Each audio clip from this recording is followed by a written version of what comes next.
quand nous chanterons le temps des cerises, les guerres rossignol et merle, mon cœur seront tous en fête. Les belles auront la folie en tête et les amoureux du soleil au cœur quand nous chanterons le temps des cerises, sifflera bien mieux le merle, mon cœur.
Radio Libertaire, la voix sans Dieu, sans maître, et sans publicité, la voix de la Fédération anarchiste, l'émission Arakaï, du 17 avril 2018, consacrée aujourd'hui à František Kupka pour la partie artistique, une émission que nous devions faire le 10 avril, mais pour cause de décès, on peut dire ça comme ça, ma camarade n'a pas pu assurer son tour de garde dans la régie. Voilà, c'est dit. Vous venez d'écouter Le Temps des Cerises, interprété par le groupe Noir Désir, et nous allons tenter, au cours de cette émission, de porter un regard en marge sur l'art et de dénoncer les sales coups de la politique politicienne en toc. Et là, on a un boulevard, comme je le dis souvent, mais je me répète, je suis un peu gaga. Voilà, tout de suite une citation.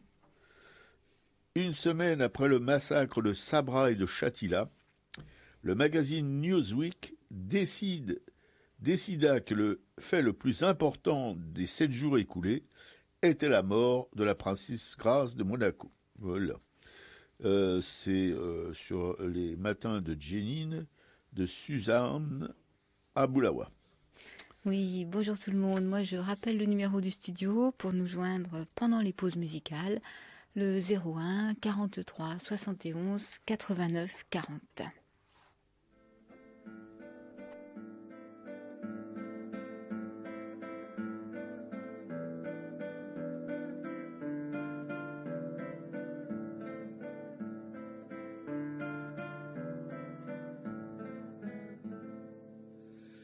Quand je n'étais qu'un gosse, mon grand-père me disait souvent, assis à l'ombre de son porche, en regardant passer le vent, petit, vois-tu ce pieu de bois auquel nous sommes tous enchaînés, tant qu'il sera planté comme ça, nous n'aurons pas la liberté.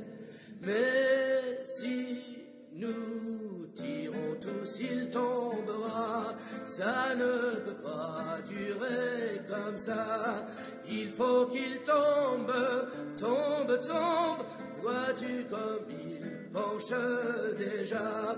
Si je tire fort, il doit bouger. Et si tu tires à mes côtés, c'est sûr qu'il tombe, tombe, tombe.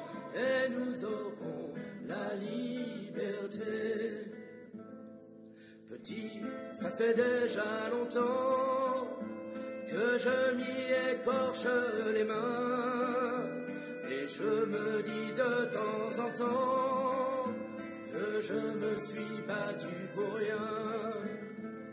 Il est toujours si grand, si lourd, la force vient à me manquer.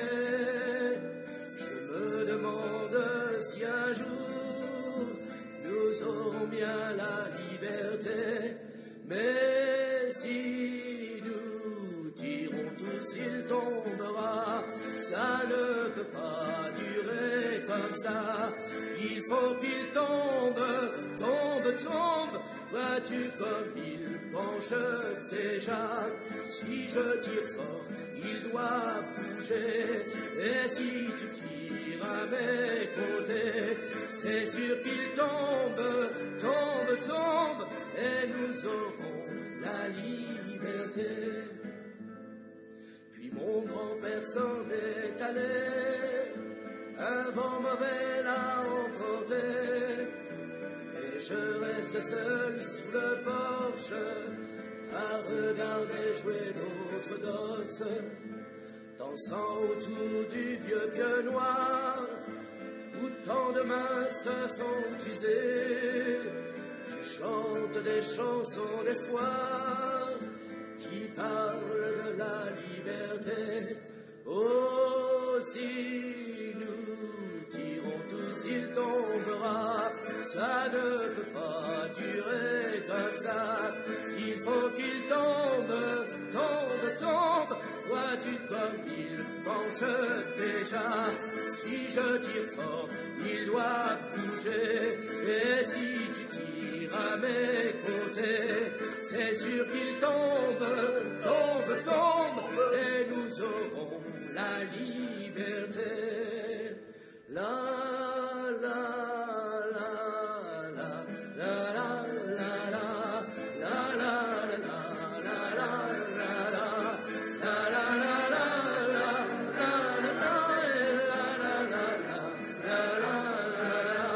si je tire fort, il doit bouger. Et si tu tires à mes côtés, c'est sûr qu'il tombe, tombe, tombe. Et nous aurons la liberté. C'était Le Pieu, interprété par Marc Robin. Magnifique chanson. La Palestine existe-t-elle? La question peut se poser à force de vols de terre, de destruction de villages, d'habitations et de meurtres perpétrés par l'armée coloniale israélienne. Depuis et avant 1948 et la proclamation unilatérale de la création d'un État hébreu par les colons juifs, venus de territoires extérieurs à la Palestine, comme tout le monde le sait, enfin j'espère, ce processus de brigandage, de destruction et de meurtre, forçant à l'exil plus d'1 million de Palestiniens, 800 000 pour la Nakba, n'a pas cessé, aussi terrible aujourd'hui qu'au tout début de l'établissement de cet État colonial et d'apartheid. Qui s'en préoccupe? Qui permet la perpétuation de cette situation unique dans l'histoire contemporaine? Personne qui compte ne s'y intéresse.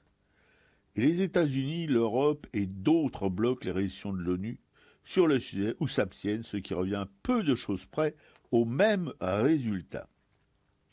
Et cela depuis la partition, où il était convenu avec l'État hébreu tout neuf que les Palestiniens exilés auront le droit au retour sur leurs terres, ce qui impliquait naturellement la récupération de leurs biens.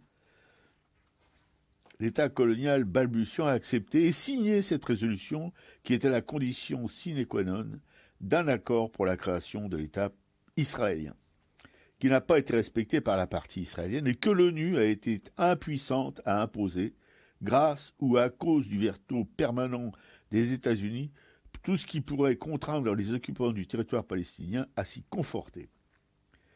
Qu'il y a lieu de permettre aux réfugiés qui le désirent de rentrer dans leur foyer le plus tôt possible et de vivre en paix avec leurs voisins, et que les indemnités doivent être payées à titre de compensation pour les biens de ceux qui décident de ne pas rentrer dans leur foyer, et pour tout bien perdu ou endommagé, lorsqu'en vertu des principes du droit international ou en équité, cette perte ou ce dommage doivent être réparés par les gouvernements ou autorités responsables. Ça, c'est en préambule, si vous voulez, à la reconnaissance de l'État d'Israël. Et ces jours-ci, ainsi que tous les ans depuis 1976, les Palestiniens de Gaza ont manifesté pour la commémoration de ce jour du retour, mais jamais encore avec un tel nombre de meurtres commis de sang-froid par l'armée de l'État colonial hébreu sur les manifestants, puis je dois ajouter quand même sans remords aussi, sous le prétexte fallacieux d'une défense de la frontière israélienne, contre les Palestiniens qui manifestent pacifiquement pour le respect de leurs droits et qui luttent avec de dangereux jets de pierre et à qui on répond avec des tirs à balles réelles ou des largages de grenades lacrymogènes à l'aide de drones. Il faut que la composition, si vous voulez, de ces grenades lacrymogènes est vraiment... ça n'a rien à voir avec ce qu'on a en France, hein. Bien que ce soit déjà super douloureux de se ramasser des nuages de gaz lacrymogène dans le visage, alors pour les yeux et les poumons, eh bien, vous imaginez ce que c'est là-bas. Et ces jours-ci, ainsi que tous les ans... Ah oui, je ne vais pas recommencer. Sous le prétexte fallacieux d'une défense de la frontière israélienne, contre les Palestiniens qui manifestent pacifiquement pour le respect de leurs droits, et qui luttent avec de dangereux... et à qui on répond avec des tirs à balles réelles, parce qu'il faut répéter, et des largages de gaz lacrymogènes à l'aide de drones. Et alors, la suite, supposée, probablement réelle, qu'ils vont sûrement commercialiser et dont la France sera un client potentiel pour réprimer les manifestations, comme en ce moment, contre les ordonnances concernant les cheminots et autres mouvements sociaux. Dans pas trop longtemps, je suis prêt à le jurer, cracher, et que je me sois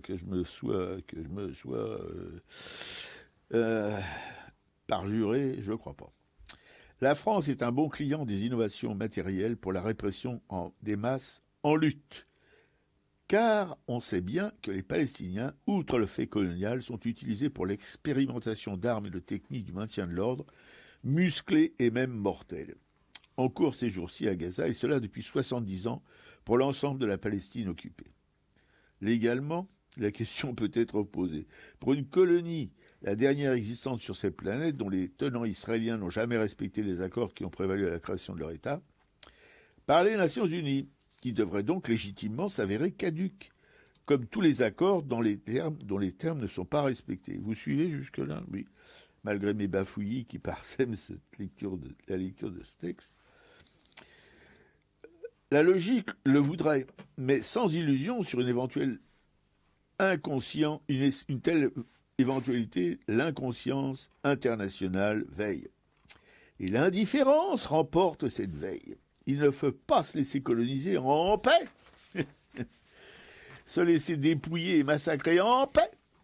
Où va le monde si les brebis se rebellent contre les égorgeurs, et que peuvent leurs bêlements assourdis sous le tonnerre des canons et des bombes, et les femmes et les jeunes gens et les enfants, les nourrissons, et les hommes enfin tués, torturés, mis en cage sans procès, pour une gifle ou un coup de pied de fillette sur un soldat de Tsahal.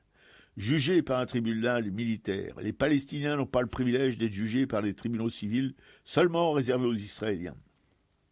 Cette longue et tragique histoire du dernier peuple colonisé est responsable de notre avenir qui sera peint à ses couleurs. Pas d'illusion à se faire. Déjà, la séquence hitlérienne a ouvert le bal des maudits, que la plupart des Européens de confession juive ont payé de leur vie dans les camps de la mort nazie, et qui va se perpétuer en Palestine sous une autre forme et avec la même solution finale. Plus un Palestinien sur le sol de sa patrie ancestrale ou bien parqué dans des réserves comme les Indiens d'Amérique du Nord. Sans émouvoir plus que ça la communauté internationale, et surtout pas les gouvernements américains, des experts colonisation. La France, une autre experte, et le Royaume-Uni à l'origine de la tragédie avec le conservateur et antisémite notoire Balfour, dont un texte de quelques lignes seulement a crucifié la Palestine. Et voilà, c'est signé du groupe Arakai de la Fédération anarchiste. Excusez mes bafouillis, mais enfin bon, je pleure pas, c'est déjà pas mal. Ouais, effectivement, on reviendra dans Intifada tout à l'heure à 13h, hein, surtout sur toute cette marche du retour, sur cette répression, sur ce qui se passe en Palestine. Moi, je voulais intervenir quand tu parles de la répression avec les drones qui lâchent des gaz lacrymogènes, revenir sur ce qui s'est passé à Notre-Dame-des-Landes, sur justement ce qu'on a balancé sur les zadistes. Hein. Il y a un site qui est très bien, qui s'appelle Lundi Matin, où il y a énormément d'informations. Et là, il y a un grand article qui fait un petit peu le détail. Il y a eu 4000 grenades qui ont été tirées et ils expliquent un peu toutes ces armes. Ce sont des armes de guerre, hein, des grenades de désencerclement, des grenades qui s'appellent des grenades Gli F4, c'est-à-dire que c'est des grenades à base il y a des grammes de TNT, il y a du gaz lacrymogène, et comment ces grenades fonctionnent, comment elles sont là pour choquer psychologiquement avec des ondes de choc, avec un bruit assourdissant. Ah oui. Et effectivement, ce qui a été balancé sur les zadistes, c'est absolument incroyable en nombre et en matière nocive. Et c'est précisé que justement la France est le seul pays d'Europe à utiliser ce type d'armement, quoi.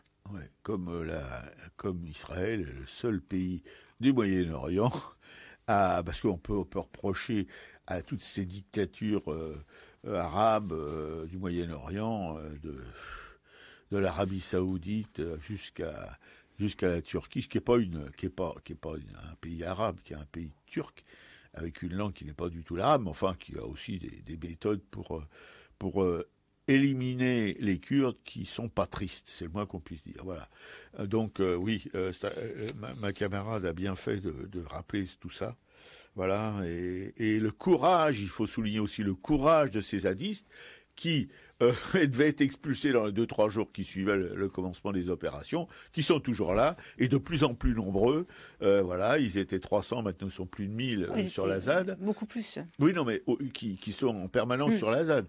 Il y a eu une influence record il y a quelques jours, mais voilà. Et ces gens-là, ils se ramassent tout ça sur la figure, plus les coups de matraque, voilà, on est vraiment en Israël, là, il n'y a pas de doute, hein, Oui, en fait, ces grenades explosent et certains morceaux de fer, justement, peuvent rentrer dans les chairs jusqu'à 3 cm de profondeur. Voilà. Quoi. Et moi, j'ai vu cet exemple en Palestine, avec la marche du retour. Là, pareil, ils reçoivent des grenades dont les éclats rentrent dans la peau et puis qu'on peut pas enlever pratiquement, parce que il y a une multitude d'éclats, etc., voilà, et ça s'incruste dans les chairs, et puis il faudrait avoir des as du bistouri pour pouvoir enlever tout ça sans tuer le blessé. Voilà, c'est ça, c'est en France là, c'est aujourd'hui, c'est une grande démocratie libérale avec comme chef de la troupe là, Perlin Papin, avec son air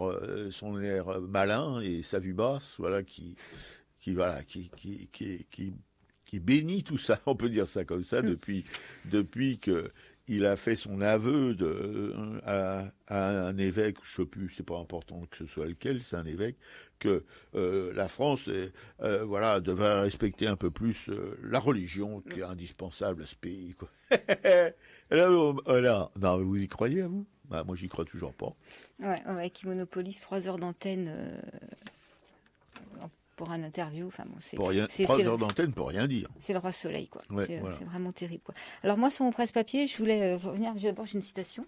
Faut que j'ai lu ma citation. Alors la citation: on commence par vouloir la justice et on finit par organiser une police. C'est Camus dans Les Justes.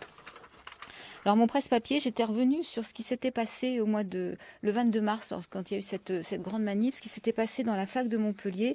J'avais raconté comment le doyen de cette faculté avait laissé rentrer toute une bande de gens cagoulés, armés, qui avaient vidé les amphithéâtres des gens qui étaient là pacifiquement pour s'organiser, savoir comment ils allaient continuer la lutte. Voilà, leur lutte. Et donc il y avait eu des blessés, ça avait été vraiment très très sanglant. violents. Il y avait certains profs qui avaient été reconnus, même parmi ces gens cagoulés. Bon, le doyen a démissionné le lendemain. Pour l'instant, on n'en parle plus. Donc, on ne sait pas s'il va être plus embêté que ça. Il va pouvoir continuer à enseigner probablement tranquillement ailleurs, ce doyen d'université. Et donc, après cette attaque du 22 mars, justement, il y avait un témoin qui a été entendu, un témoin a voulu témoigner auprès de la police et il a fourni l'enregistrement sonore des pressions qu'il a subies lors de sa déposition au commissariat. Alors, il met sur le coup, je n'avais pas de doute, et il met c'est maintenant. Pourquoi vous m'avez foutu un doute ? Voilà, Christophe, étudiant en droit à Montpellier, aimerait revenir sur la déposition que l'oblige à signer le policier qui, pendant 3 heures d'interrogatoire, vient de le mettre sous pression, insulte et menace à l'appui. « Allez, signe !» crie l'agent en tapant du poing. « Ne vous énervez pas !» tente de tempérer Christophe, qui, depuis une demi-heure, demande à pouvoir se rendre aux toilettes et à boire un verre d'eau sans qu'aucune de ses requêtes ne lui soit accordée. « Tu es rapissé dehors !» Ce sont les derniers moments de l'audition de Christophe, le 29 mars dernier, au commissariat de Montpellier, dont l'Humanité, justement, le journal L'Humanité, s'est procuré l'enregistrement. L'homme de 53 ans a tout vu de l'attaque ultra-violente des nervis cagoulés survenue dans la nuit du 22 mars à la faculté de droit et de Sciences Po de la capitale héraultaise, et choqué par ce quoi il a assisté, il décide donc de coucher son témoignage sur le papier. Une demi-heure après avoir fourni ses écrits au procureur, il reçoit un coup de téléphone et est convoqué par la police pour être entendu comme témoin. Parce qu'il craignait des représailles des personnes qu'il met en cause, Christophe a décidé d'enregistrer son audition, explique son avocat qui vient de déposer une plainte au tribunal pénal pour subordination de témoin. C'est illégal, reprend-il, il ne le savait pas, mais l'enregistrement que nous avons fourni au parquet prouve des infractions bien plus graves que ce pourquoi il est interdit. Un avis donc partagé aussi par la Ligue des droits de l'homme qui appelle à ce que l'inspection générale de la police nationale fasse convenablement son travail et que toutes les personnes impliquées dans les violences soient poursuivies. Entends-moi quand je te parle, je cherche des infractions punies par les textes de loi.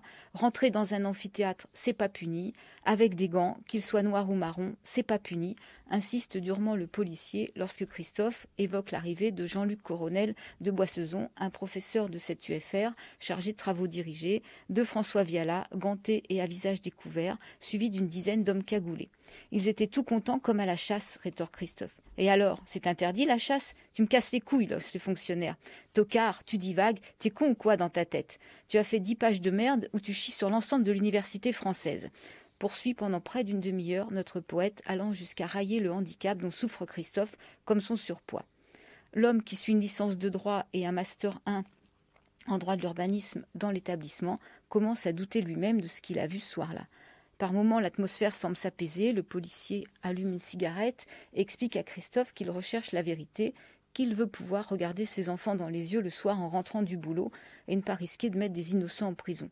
Mais le ton monte à nouveau lorsque Christophe est interrogé sur des extraits de son témoignage, écrits sur lesquels il met en cause la police. Ce passage est intéressant, ironise le fonctionnaire, il m'a plu aussi. C'est à ce moment que des collègues entrent dans la salle d'interrogatoire. Au sortir de l'audition, le monsieur est confus et hésitant, lui conseille d'écrire l'un d'eux, assénant à plusieurs reprises à Christophe des « vous êtes confus, ça part dans tous les sens » et l'interrogateur en chef de reprendre « tu t'es fait ton petit film, si tu sors pas la semaine prochaine avec une diffamation au cul, c'est que nous, on part de travers ». Les autres agents s'en vont, le policier est pressé de terminer, son téléphone sonne. C'est son épouse, il lui indique qu'il va finir tard et qu'il est déçu parce qu'il risque de ne plus rien rester à l'apéro organisé par les collègues. Puis il propose de lire sa déposition à Christophe. Ce dernier tente à nouveau d'évoquer la question de l'intervention de la police. « Ça ne m'intéresse pas, en quoi ça t'intéresse ?» coupe-t-il. Joint par téléphone, donc Christophe se demande désormais si le policier ne cherchait pas à protéger certains de ses confrères. Un des vigiles de la fac m'a dit qu'il y avait des agents de la brigade anticriminalité parmi les hommes cagoulés, indique-t-il. Depuis, il n'est pas retourné à la fac et pour l'instant, à Montpellier, le retour au calme ne semble pas être à l'ordre du jour. Il y a un problème global avec la police à Montpellier, prévient Sophie Mazas, qui est avocate et présidente de la Fédération héraultaise de la LDH. Nous avons des preuves d'agissements illégaux de certains agents de la BAC dans d'autres affaires. On aimerait vivre dans une ville tranquille où la justice puisse s'exercer sereinement. Parce qu'en fait, effectivement, à la fin de cette intervention de ces nervis cagoulés, le doyen les avait fait sortir par derrière et ils avaient été protégés par la police. Voilà où on en est dans ce pays. Dans cette démocratie. On peut se gausser d'ailleurs en évoquant la démocratie à propos de la France actuelle. C'est pire que ça n'a jamais été. Je pense pas que le FN pourrait faire mieux, d'ailleurs, s'il était aux manettes, vous voyez. Voilà, c'est ça, la France. C'est la France des de la soi-disant liberté, de la soi-disant égalité, de la soi-disant fraternité. La France des droits de l'homme. Voilà où on en est. Bon courage, les copines et les copains. Contre moi est aussi fait contre toi. Chaque fois qu'on me torture, c'est de faire des blessures. Chaque regard de mépris donne à tes jours moins de prix. Chaque injure qu'on m'accorde te serre plus fort la corde. Quand je trime comme un bœuf, ton regard se fait moins neuf. Tout ce temps où l'on m'exploite fait ta route plus étroite. Quand sur moi tombent les coups, tu peux les souffrir jusqu'où? Lorsque l'on me persécute, c'est à toi qu'en on les brute. Et c'est pourquoi c'est à nous de rendre ensemble les coups, toi et moi et beaucoup d'autres, ceux qui souffrent sont les nôtres. Tout ce que je ferai moi sera fait aussi pour toi, quand on est au coude à coude, toute souffrance est moins lourde. Tout ce qu'ensemble on fera, venge la vie, tu verras. La vie, tu verras.